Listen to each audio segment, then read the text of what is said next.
ग्रंथाचं परीक्षण, साहित्यकृतीचं परीक्षण. आता परीक्षण करणं म्हणजे काय? जसं आपण एखाद्या परीक्षेला बसतो, वर्षभर केलेला जो काही अभ्यास आहे, जो अभ्यासक्रम आपण वर्षभर केलेला आहे, जो अभ्यास केलेला आहे, त्या अभ्यासाच्या आधारे आपण वर्षाच्या शेवटी किंवा आता CBSE पॅटर्नच्या अंतर्गत आपण काय करतो, वर्षामध्ये 2 सत्रामध्ये ह्या परीक्षा होतात आणि त्या दोन्ही सत्रामध्ये आपण अभ्यास करतो. अभ्यास केल्यानंतर आपण परीक्षा देतो.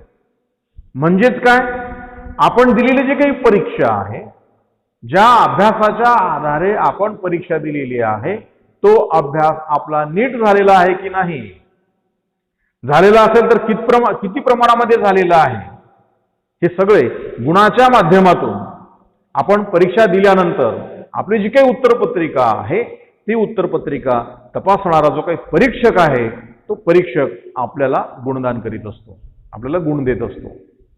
मग त्या अनुषंगानं कोणाला पैकी मिळतात, तर काहीला काही टक्केवारीमध्ये मिळतात. ही गोष्ट या निमित्तानं आपण लक्षात घेतली पाहिजे. म्हणजेच काय, ग्रंथ परीक्षणामध्ये कुठली गोष्ट येते, साहित्यकृतीच्या परीक्षणामध्ये कुठली गोष्ट येते, तर ही जी साहित्यकृती आहे, ही साहित्यकृती ज्या साहित्यिकाने निर्माण केलेली आहे, त्या साहित्यिकाने निर्माण केलेली ही साहित्यकृती नेमकी कशी आहे, ती योग्य आहे की अयोग्य आहे. योग्य असेल तर त्या त्याच्यामध्ये त्याची योग्यता काय आहे, म्हणजे या अनुषंगानं त्याचं परीक्षण करायचं आहे. त्याचं परीक्षण करणं म्हणजेच काय, साहित्यकृतीचं साहित्यिकाने साहित्यकृती जी निर्माण केलेली आहे, ती साहित्यकृती किंवा त्या साहित्यकृतीची मौलिकता काय आहे, त्या साहित्यकृतीचं मूल्य काय आहे, या अनुषंगानं आपलं मांडलेलं जे काही मत आहे किंवा केलेलं जे काही लेखन आहे, त्याला आपण साहित्यकृतीचं परीक्षण असं आपण म्हणूया किंवा ग्रंथाचं परीक्षण आपण ते म्हणूया. आता याच्यामध्ये देखील ग्रंथ परिचयामध्ये येणारे जे काही मुद्दे आहेत, ते मुद्दे काही प्रमाणामध्ये येतात. पण आता इथे कसं होतं की तुम्हाला गुणगान करायचं आहे, त्या साहित्यकृतीचं जे काही मूल्य आहे, जे काही मोल आहे, ते मोल तुम्हाला सांगायचं आहे, त्याचे मूल्य सांगायचे आहे. आणि हे मूल्य सांगत असतानाच आपल्याला समाजमूल्य आणि वाङ्मयीन मूल्य हे नेमके काय आहे, याचा त्या लेखकांवर तो कसा प्रभाव पडलेला आहे किंवा कसा परिणाम झालेला आहे, आणि या परिणामातूनच त्या साहित्यिकानं ही साहित्यकृती निर्माण केलेली आहे का, ही साहित्यकृती समाजाला काहीतरी देऊ शकते का, वाचकाला काहीतरी देऊ शकते का, देत असेल तर ती नेमकी काय देते, का देत नसेल तर ती का देत नाही, त्याच्यामध्ये काय उणीव आहेत, थोडक्यात या अनुषंगानं आपलं मत मांडणं म्हणजेच ग्रंथ परीक्षण हा एक मुद्दा जो आहे, हा मुद्दा समजून घेणं आहे. आता सुरुवातीलाच मी सांगेन की ग्रंथ परीक्षण म्हणजे नेमकं काय, तर तुम्हाला मी आधी सांगितलेलं आहे की आपण दिलेली परीक्षा, आपण दिलेली जी उत्तरपत्रिका आहे, प्रश्नपत्रिका जी सोडवलेली आहे उत्तरपत्रिकेमध्ये, त्या उत्तरपत्रिकेचं परीक्षक मूल्यमापन करतो आणि त्यानुसार तो गुणदान करतो. म्हणजे 100 पैकी जर ती प्रश्नपत्रिका असेल, अभ्यासपत्रिका असेल, तर त्या 100 पैकी या विद्यार्थ्याने किंवा या परीक्षार्थीनं असं आपण म्हणूया.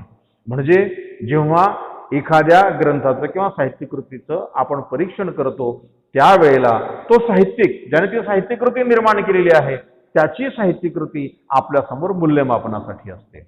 आणि म्हणून आपण काय करायचं असतं, तिचं मूल्यमापन करायचं असतं. म्हणजेच काय, तिचं गुणदान करायचं असतं. तिला किती गुण द्यायचे, 100 पैकी किती गुण द्यायचे आपण, हे आपण सगळं ठरवायचं असतं. कारण आपल्यासमोर आपल्यावर झालेले संस्कार, आपली जीवनमूल्ये, आपण कुठली जीवनमूल्ये मानतो, वैश्विक मूल्ये नेमकी कोणती आहेत, लेखक कुठली मूल्ये मानतो, लेखकाने त्या साहित्यकृतीमध्ये कुठली मूल्ये मांडलेली आहे, त्या मूल्यांचा नेमका आणि नीट परिचय होतो की नाही. त्याचबरोबर त्या साहित्यकृतीमध्ये येणारा जो काही समाज आहे, तो समाज कोणत्या स्वरूपाचा आहे, कोणत्या प्रकारचा आहे, कोणत्या रूढी प्रथा परंपरा मानणारा आहे, त्या समाजाची नेमकी संस्कृती काय आहे, त्याची मांडणी किंवा तो सगळा त्या संदर्भात येणारा जो काही अनुभव आहे, तो अनुभव त्या लेखकानं, त्या साहित्यिकानं आपल्या साहित्यकृतीमधून मांडलेला आहे की नाही, हे पाहणं आणि त्याविषयी आपलं मत देणं म्हणजेच काय, तर ग्रंथाचं परीक्षण करणं होय. आता ग्रंथ परीक्षणामध्ये काय काय येतं, कोणते कोणते घटक त्याच्यामध्ये आहे, तर ग्रंथ परीक्षणामध्ये येतं, परत ग्रंथ परिचयातल्या काही गोष्टी त्याच्यामध्ये येऊ शकतात. ते म्हणजे ही जी साहित्यकृती आहे, ही साहित्यकृती कोणत्या प्रकारची आहे, म्हणजे ललित साहित्यकृती आहे की शास्त्रीय पद्धतीचा तो ग्रंथ आहे, हा पहिला मुद्दा त्याच्यामध्ये येतो. जर शास्त्रीय स्वरूपाचा ते ग्रंथ असेल तर शास्त्रीय ग्रंथाची किंवा ग्रंथ निर्मिती जी काही नियमावली आहे त्या नियमावलीमध्ये तो ग्रंथ बसतो का, म्हणजे सत्यता वगैरे ह्या सगळ्या ज्या गोष्टी आहेत, विज्ञाननिष्ठा आहे, बुद्धिप्रामाण्य आहे, सत्यता आहे, या सगळ्या गोष्टी त्या शास्त्रीय साहित्यामध्ये येतात का, त्या सगळ्या कसोटीवरती ते सगळं अनुभव ते उतरतो का, हे शास्त्रीय स्वरूपाचे जे काही ग्रंथ आहे त्या ग्रंथाचं मूल्यमापन करताना किंवा परीक्षण करताना त्या गोष्टी आपल्याला लक्षात घ्याव्या लागतात. तर जर ललित साहित्यकृती असेल तर ललित साहित्यकृती याचं केंद्र असतं सौंदर्य, मानवी जीवनातलं सौंदर्य. मग हे मानवी जीवनातलं सौंदर्य त्या साहित्यकृतीमधून कुठे कुठे आपल्याला प्रतीत होतं. हा जो विचार आहे, या विचाराच्या अनुषंगानं त्या साहित्यकृतीचं आपल्याला मूल्यमापन करायचं असतं, परीक्षण करायचं असतं की कुठे कुठे आपल्याला हे मानवी जीवनातलं सौंदर्य दिसतं तर का दिसतं, ते सौंदर्य त्याच्यामध्ये का आलेलं आहे, आणि दिसत नाही तर ते का दिसत नाही, याही अनुषंगानं विचार तिथे आपल्याला करायचा असतो. आता पहिला मुद्दा आपण घेतला की मानवी जीवनातलं सौंदर्य त्या साहित्यकृतीमध्ये दिसतं की नाही, दिसतं तर कुठे दिसतं, कोणत्या स्वरूपामध्ये दिसतं, किती प्रमाणामध्ये दिसतं, लेखकाची नेमकी प्रामाणिकता काय त्या अनुषंगाने आहे, हे सगळं त्याच्यामध्ये येईल. दुसरी गोष्ट आहे त्या साहित्यकृतीमधली जी कलात्मकता आहे ती कलात्मकता नेमकी काय आहे. कुठलीही घटना मांडताना त्या लेखकानं त्याची पार्श्वभूमी कशी तयार केलेली आहे, किंवा घडणारी जी काही घटना आहे त्याने ती घडवलेली आहे की घडलेली आहे समाजामध्ये, याही या गोष्टीचा जो विचार आहे तो विचारही ग्रंथ परीक्षणामध्ये येतो. त्याचबरोबर ग्रंथ परीक्षण जे आहे ते करत असताना, म्हणजे आपण ग्रंथ परीक्षण करत असताना ते विद्यार्थी म्हणून देखील आपल्याला एखाद्या ग्रंथाचं परीक्षण करता येतं, एखाद्या साहित्यकृतीचं परीक्षण करता येतं. त्यासाठीच्या मुद्द्याचा अभ्यास आपल्याला करायचा आहे की आपल्याला नेमकेपणानं ग्रंथाचा ग्रंथाचं परीक्षण आपल्याला करता आलं पाहिजे, म्हणजे कुठल्याही साहित्यकृतीचं परीक्षण आपल्याला करता आलं पाहिजे. आता हे परीक्षण करीत असताना आपण नेमकं काय करणार आहोत, तर त्या साहित्यकृतीमध्ये असणारे जे काही घटक आहेत ते घटक किती प्रमाणामध्ये आहे, त्या घटकांचा नेमका परस्पर संबंध काय आहे, तो संबंध कुठल्या स्वरूपाचा आहे, आणि तो संबंध प्रस्थापित करीत असताना एकमेकाशी बघत असताना त्या संबंधामधलं जे काही आहे ते एकमेकाशी बघत असताना त्याची शृंखला एकमेकांमध्ये ते कसे मिसळलेले आहेत, हेही देखील आपल्याला या परीक्षणाच्या माध्यमातून सांगायचं असतं. आता ग्रंथ परिचयामध्ये आपण कथेचं उदाहरण घेतलं, तर आता आपण कविता संग्रह, या कविता संग्रहाचं परीक्षण कसं करायचं या अनुषंगानं मी काही मुद्दे आपल्यासमोर मांडणार आहे. आता कविता संग्रह म्हणजे की ज्याच्यामध्ये अनेक कविता आहेत, काही कविता खंड स्वरूपामध्ये आहेत, काही दीर्घ स्वरूपामध्ये आहेत, काही स्फुट स्वरूपामध्ये आहेत. या सगळ्या कविता, या कवितांच्या एकत्रीकरणातून तो संग्रह तयार झालेला आहे. आता कविता संग्रहाला एक शीर्षक असतं, ते शीर्षक नेमकं काय सूचित करतं, तर त्या शीर्षकाच्या अनुषंगाने जे मुखपृष्ठ आहे, परत परिचयातल्या गोष्टी त्याच्यामध्ये येईलच, साहित्यकृतीचे जे परिचय आहे त्यातले काही मुद्दे त्याच्यामध्ये येईल. कविता संग्रहाला दिलेलं जे काही शीर्षक आहे त्या शीर्षकाचा अंदाज किंवा त्या शीर्षकाचा अर्थ आपल्याला मुखपृष्ठाच्या माध्यमातून येतो का, तेच शीर्षक, त्या शीर्षकाच्या अनुषंगाने त्या कविता संग्रहातील ज्या काही कविता आहेत त्याचा अनुक्रम कसा आहे, त्या अनुक्रमणिकेमध्ये दिलेल्या सगळ्या ज्या कविता आहेत त्या सगळ्या कविता त्यांचा जो काही आशय विषय काय असेल ते त्या शीर्षकाशी ते संबंधित आहे का, याचाही शोध की याचंही परीक्षण आपल्याला तिथं करायचं असतं. त्याचबरोबर त्या सगळ्या ज्या काही कविता आहेत, या कविता कोणकोणत्या विभागात येतात. आता कोणकोणत्या विभागात म्हणजे सामाजिक स्वरूपाच्या कविता असतात, राजकीय स्वरूपाच्या कविता असतात, धार्मिक स्वरूपाच्या कविता असतात, निसर्गाशी निगडीत काही कविता असतात, निसर्गामधल्या काही घटना आहेत, घडामोडी आहेत त्याशी संबंधित काही आहेत. त्याचबरोबर समाजामध्ये घडणाऱ्या ज्या काही घडामोडी आहेत त्याच्याशी देखील निगडीत त्या कविता असू शकतात. त्याची त्या पद्धतीनं त्याची वर्गवारी करायची असते. वर्गवारी करीत असताना नेमका त्या वर्गामध्ये त्या विभागामध्ये नेमके पद्धतीनं त्या लेखकानं कुठली भावना मांडलेली आहे, कुठला अनुभव मांडलेला आहे, कुठली संवेदना त्यांनी मांडलेली आहे. त्याचबरोबर या सगळ्यांचा सौंदर्याच्या दृष्टीनं, मानवी जीवनातील सौंदर्याच्या दृष्टीनं आपल्याला विचार करावा लागतो. आणि हे सौंदर्य त्या सगळ्या कवितांमधनं प्रतीत होतो काय. मग कल्पना सौंदर्य आहे, विचार सौंदर्य हा सगळा मुद्दा समीक्षेमध्ये येईलच. पण जेव्हा आपण ग्रंथाचं मूल्यमापन करतो किंवा ग्रंथाचं आपण परीक्षण करतो, या परीक्षणामध्येही काही प्रमाणामध्ये हे मुद्दे येतात.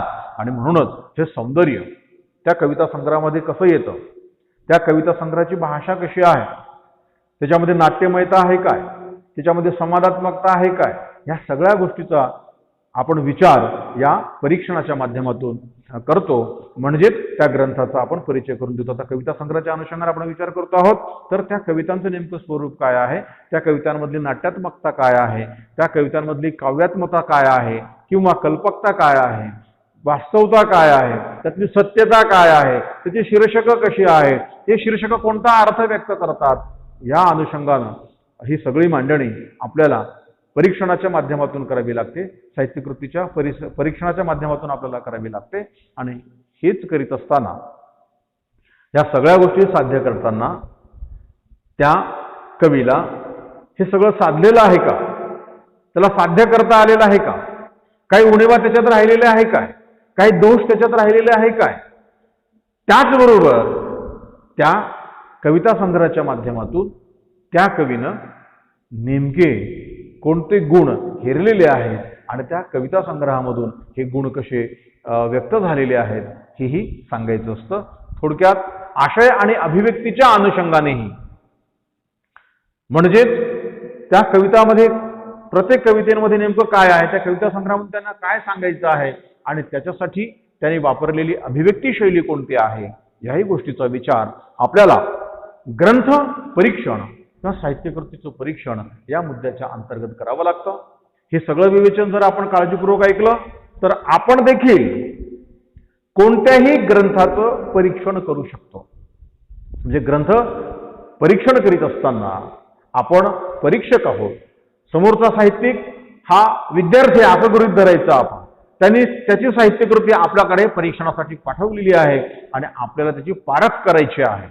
म्हणजे जी साहित्यकृती आपल्याकडे आलेली आहे ती साहित्यकृती म्हणून घेण्यास पात्र आहे काय, या अनुषंगानं आपल्याला त्या साहित्यकृतीचं परीक्षण करायचं असतं, त्या साहित्यकृतीचं मोल करायचं असतं. ह्या सगळ्या गोष्टी कशामध्ये येतात तर ग्रंथ परीक्षण या मुद्द्याच्या अंतर्गत येतात. आता साधारणतः ग्रंथ परीक्षण केल्यानंतर हे परीक्षण जेव्हा वाचकांपर्यंत पोहोचतं तेव्हा वाचकाला असं वाटतं की या ग्रंथ आपण खरेदी केला पाहिजे, या ग्रंथाचं आपण वाचन केलं पाहिजे. म्हणजे त्या ग्रंथाविषयी एक जिज्ञासा जागरूक होते. समजा काही स्वकथन असतात, काही आत्मचरित्र असतात, काही चरित्र असतात, ह्या सारख्या ज्या साहित्यकृती आहेत याच्याकडे सहजासहजी कोणी वळत नाहीत. पण जो कोणी वळतो तेव्हा त्यातील काही महत्वाच्या गोष्टी तो सांगतो.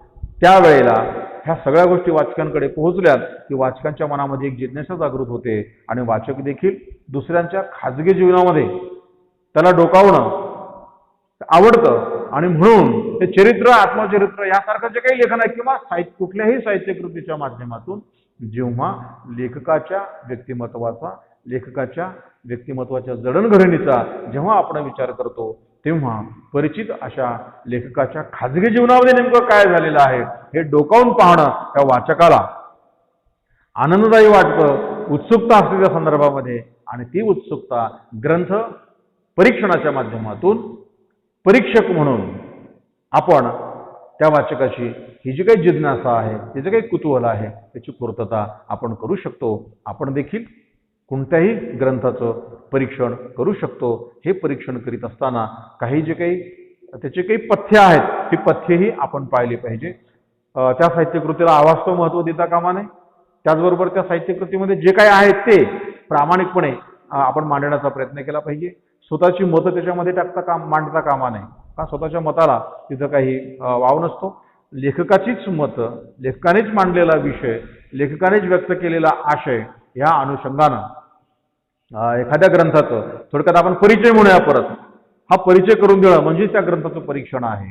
त्या ग्रंथाची योग्यता काय आहे, समाजाने ते का वाचावं, कशासाठी वाचावं, या अनुषंगानं जे काही विचार किंवा जे काही मत आपण मांडतो त्यालाच ग्रंथपरिचय असं आपण म्हणू शकतो किंवा म्हणतो. ही गोष्ट आपण या तासाच्या निमित्तानं लक्षात घ्यायला हवी. आता हे ग्रंथपरीक्षणाच्या किंवा ग्रंथपरीक्षणाच्या माध्यमातूनच काही मुद्दे आपल्यासमोर मी इथे मांडणार आहे. परत यामध्ये ग्रंथपरीक्षणाची उद्दिष्टे किंवा आवश्यकता नेमकं काय आहे, म्हणजे कशासाठी ते करायचं आहे. त्याचबरोबर ग्रंथाचं तात्विक विवेचन या ग्रंथपरीक्षणामध्ये किती आवश्यक आहे. ग्रंथ जे काही परीक्षण आहे त्या परीक्षणाची आवश्यकता काय आहे, तर त्या ग्रंथाचं जे तात्विक विवेचन आहे, ते तात्विक विवेचन आपल्याला ते करायचं असतं. त्याचबरोबर ग्रंथाचा जो विषय आहे त्या विषयाच्या संदर्भामध्ये विवेचनही आपल्याला करायचं असतं. आणि हे विवेचन करीत असताना वाचकांची जी काही उत्कंठा आहे ती उत्कंठा ही त्या मूल्यमापनाच्या माध्यमातून आपल्याला वाढवायची असते. एखाद्या ग्रंथाचा विस्तृत परामर्श घेताना किंवा घेत असताना वाचकांना त्या ग्रंथाचा जो काही विषय आहे तो विषय अतिशय सुलभ करून सांगणं. कित्येकदा त्या ग्रंथामध्ये नेमकं काय आहे हे वाचकाला माहीत नसल्यामुळे वाचक त्या ग्रंथापर्यंत पोहोचत नाही. म्हणून परीक्षणाच्या माध्यमातून हे परीक्षण जर त्या वाचकांपर्यंत पोहोचलं तर तो वाचक काय करतो, या परीक्षणाच्या आधारे त्या साहित्यकृतीचं आस्वाद तो घेऊ शकतो वगैरे. त्याचबरोबर या परीक्षणामध्ये येतं की ग्रंथाचा नेमका विषय काय आहे, ग्रंथाचा आशय कसा आहे, ग्रंथाची मांडणी कशी केलेली आहे, या सगळ्यांचा विचार या परीक्षणामध्ये होतो.